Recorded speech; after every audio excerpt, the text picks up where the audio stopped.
We are not predicting the future, but we are giving our future selves a softer place to land. This year, how do you plan to become the best version of yourself? How do you stay afloat, yet build a better future? January is when many people make resolutions, and if you're living abroad, you probably have asked yourself these two questions. If you don't feel fully secured as to where you are right now, may it be financially, emotionally, or mentally, you're not alone. So instead of big dramatic goals, here are gentler goals that might not fix everything, but may help you and me feel more prepared for whatever that comes next. Yaho! Welcome back. If you're new here, my name is Pat, the ugly expat here in Japan. Most of us don't need more motivation.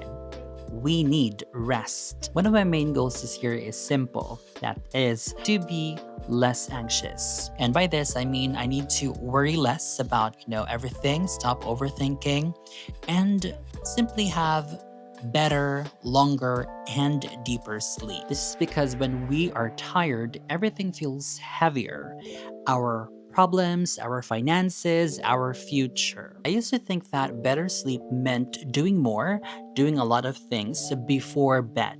But lately, it's more of like creating a signal that the day is over. My sleepless nights were mostly due to my spiraling, random midnight thoughts, but luckily, I found this night recover drink that has helped my body and mind calm down. This is not a miracle solution, but has done wonders for my body recently. If better sleep is the only thing you work on this year, you're not falling behind.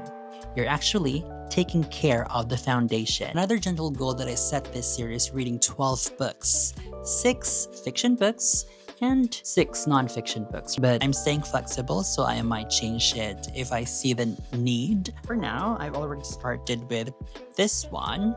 It's a very interesting book, The Convenience Store by the Sea by Sonoko Machida. The stories here are really interesting. Like, if you have lived in Japan for a long time, you might notice that the descriptions in this book are the very minute, usual day-to-day experiences that you see at a convenience store or somewhere else, like at a train station.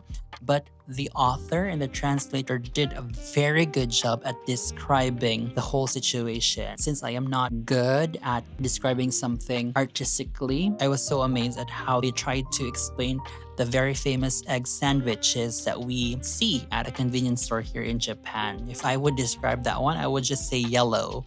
But in this book, it was described in a very interesting way. So if you're interested, I highly recommend you start reading this book. But once I finish this one, I already have the next one in line, which is this book. This has caught my fancy when I found someone on the internet talking about this book. It's also a series, and it's a bit expensive to buy these books, but somehow I find it very relaxing to go back to a hobby that I once loved when I was a student. So I'm reading this one next. For my non-fiction book, I have this Nihongo textbook, and I've had this when I was a student back in Osaka, but I was not a very serious Japanese language learner, so I'm going back to my roots, if you can say. So yeah, I'm going to review all the grammar lessons here and try my best to finish it. And then if I have already finished this one, I'm going to buy the second book. I actually have the second book, but I left it in my hometown. So yeah, and the other non-fiction books that I want to read are The Atomic Habit, Rich Dad, Poor Dad.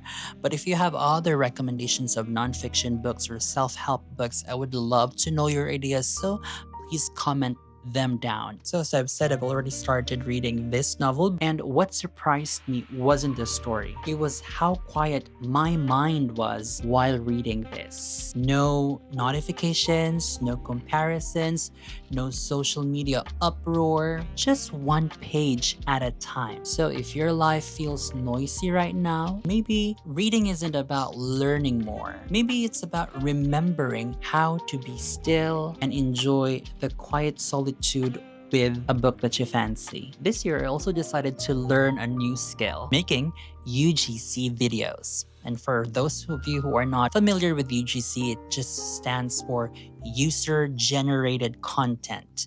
And a lot of people have, been doing UGC and they've completely turned their life around because people who, make videos or take photos of products that they use, give comments, give reviews about whatever they have in their house, and they sell it to, the company or the PR person, the marketing people of such brand, they can earn something from it. And honestly, it's uncomfortable making UGC videos. You film, you refilm, or you shoot and you reshoot all the photos, and you wonder if it's even good enough. But learning something while living abroad is not just about the money. It's about knowing that if things change, you're not starting from zero. If you've been scared of trying something new because you might fail, this is your reminder that trying in itself is already progress. One thing that I'm looking forward to this year is visiting my family again. Living far from home teaches you independence, yes,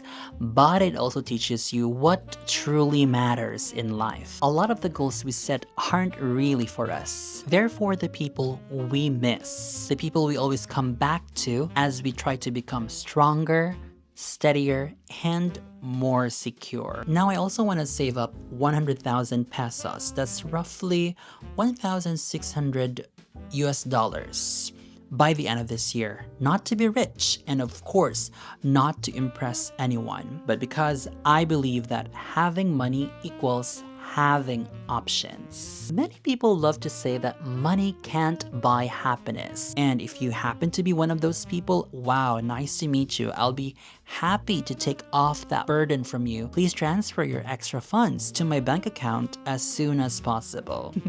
But jokes aside, I know that money does not solve everything, but it does buy you peace of mind. And when your life becomes uncertain, peace of mind is priceless. I know this for a fact because being an expat here in Japan and coming from the Philippines, I cannot say that I'll be here forever because, for one, the political atmosphere here in Japan is leaning towards anti-foreigner, anti-expat. So it's taking a mental toll on me as to whether I'm still welcomed here as a foreigner. It just makes my life very uncertain. And of course, we are not sure as to where our health can take us. God forbid if something happens, so that means I'll have to find money to finance the medication, hospitalization, or whatever emergency arises. And I hope that's not coming. But yeah, when life gets uncertain, having that peace of mind that you have enough funds to finance whatever that needs to be financed, that becomes priceless. As expats or foreign workers, if ever things change, if you have to leave your job, go back home, and leave the life you've built abroad, those savings becomes a seed that you planted early. And to be honest, I regret not planting such seed as early as 2018 when I started as an international student here in Japan. For roughly 5 years, I was working in Osaka, Japan, but I went back to the Philippines sometime in 2022 with not a lot of savings. In fact, my father lent me money to purchase a ticket, leave Japan, and go back home.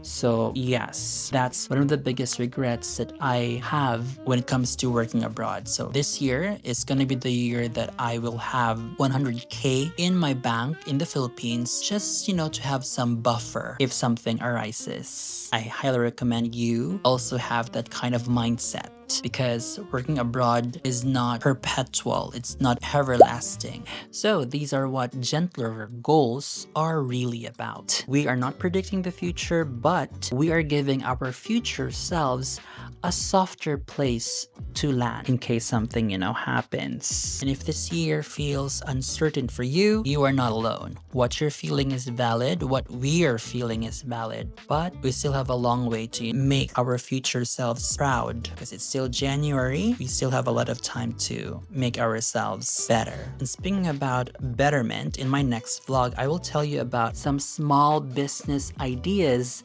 that we can start with 100,000 pesos or roughly around 1,600 US dollars. Make sure to stay tuned for that video. Thank you for being here and for spending quiet minutes with me. And most especially, thank you for subscribing. I'll see you next time. Mata ne!